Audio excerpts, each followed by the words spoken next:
सबसे पहले तो जितनी भी महिलाएं इस वीडियो को देखेंगी उन सभी को नमस्कार है। देवी की पूजा में इस एक गलती को मत करिएगा, वरना जो सारे नवरात्रों में आपने व्रत रखे हैं, जो कुछ भी देवी को प्रसन्न करने के लिए किया है, वो सब बर्बाद हो जाएगा। मेरी इस वीडियो को देखने वाले सभी लोगों से प्रार्थना है कि वे अंत तक इसको सुने और विनम्रता से सुने। मैं वादा करता हूँ कि आपका जरा सा भी वक्त खराब नहीं करूँगा। चलिए अब उस गलती को देख लेते हैं।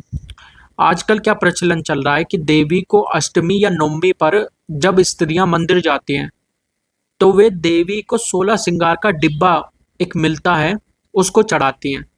और वो डिब्बे में जितने भी सामान होते हैं उनको आप खिलौने के तौर पर ही देख लीजिए। उनकी क्वालिटी भी अच्छी नहीं होती और साथ ही जो बाकी का सामान भी हम खरीदते हैं वो भी सबसे कम रुपये का जो हो उसको खरीदना पसंद करते हैं। इत्र भी जो हम लोग चढ़ाते हैं वो नकली होता है और जो कपूर हम प्रतिदिन इन 9 दिनों में जलाते हैं वो भी नकली होता है। तो इन सब बातों में दिक्कत क्या है? दिक्कत यह है कि मंदिरों में जो देवी के गण होते हैं वो आपकी इस मानसिकता को भली भांति जान लेते हैं। वो ये भी जान लेते हैं कि आप तो अपने श्रृंगार के लिए हर महंगे से महंगी वस्तु का प्रयोग करते हैं और देवी के लिए जो सबसे निचले दर्जे के श्रृंगार के सामान है उनको खरीद रहे हैं। तो इस प्रकार आप देवी के अपमान के भागीदार हो जाते हैं। ये सच है कि आपने उसको माँ के रूप में माना है, उसको आप माँ के रूप में पूज रहे हैं और इस सब का वो आपको दंड भी नहीं देगी। परंतु ये मत भूलिए कि वो इस ब्रह्मांड की अधिष्ठात्री है और अगर आप चाहते हैं कि आपकी मनोकामना पूरी हो तो उसको आप महारानी के रूप में जब तक नहीं पूजेंगे तब तक बात नहीं बनेगी।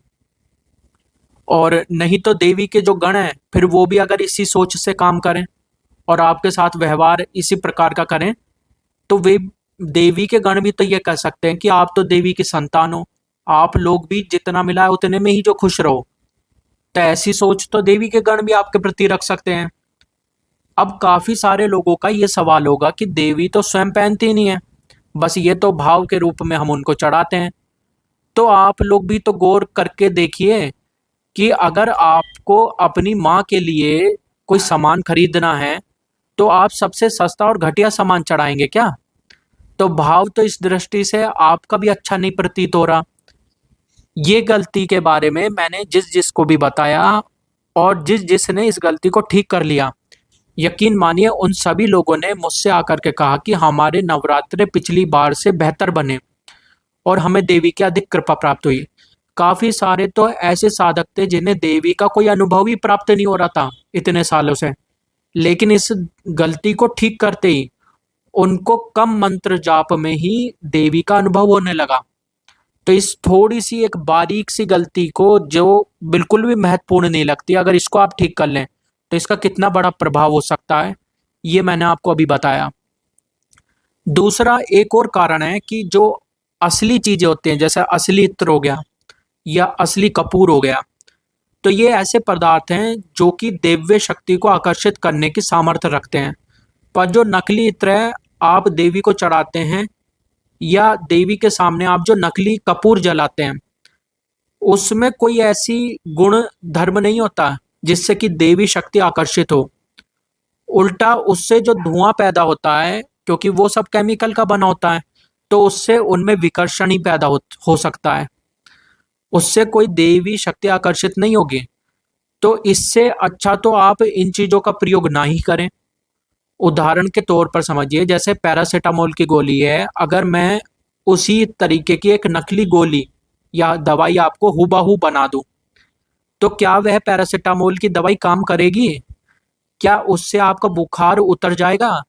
तो इसी प्रकार तंत्र में इन चीजों को खोजा गया था या पूजा पाठ में इस्तेमाल किया गया था क्योंकि इनके भीतर एक विशेष गुण होता है और क्योंकि आप नकली ले रहे हैं तो वो गुण तो उनमें होगा ही नहीं, तो उसका क्या लाभ? एक तीसरी गलती और लोग आजकल करते हैं कि लोग देवी के मंदिर में कई बार जो भी चढ़ा रहे होते हैं उसको उतारा करके चढ़ा रहे होते हैं। तंत्र एक बड़ी जटिल प्रक्रिया है साथियों।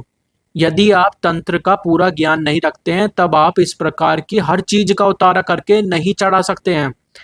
इससे देवी की शक्तियां क्रोधित भी हो सकती हैं और अगर कोई सिद्ध पीठ है तो इसका आपको दंड भी भोगना पड़ सकता है। बेहतर यही है कि आप जो भी चढ़ाएं उसको इसी प्रकार चढ़ाएं जैसे आप किसी सम्मानित व्यक्ति को दे रहे हो, क्योंकि आप जो भी मंदिर में करेंगे वे सभी देवी के नीचे आने वाले गण देखते हैं, वही आपके काम भी बनाएंगे, वही आपके काम बनाते हैं। इन बातों पर आप गौर करें। इन नवरात्रों में मेरे द्वारा बताई गई इस सावधानी पर ध्यान दें, तो शायद आपका ये नवरात्रा कुछ बेहतर परिणाम देगा। धन्यवाद।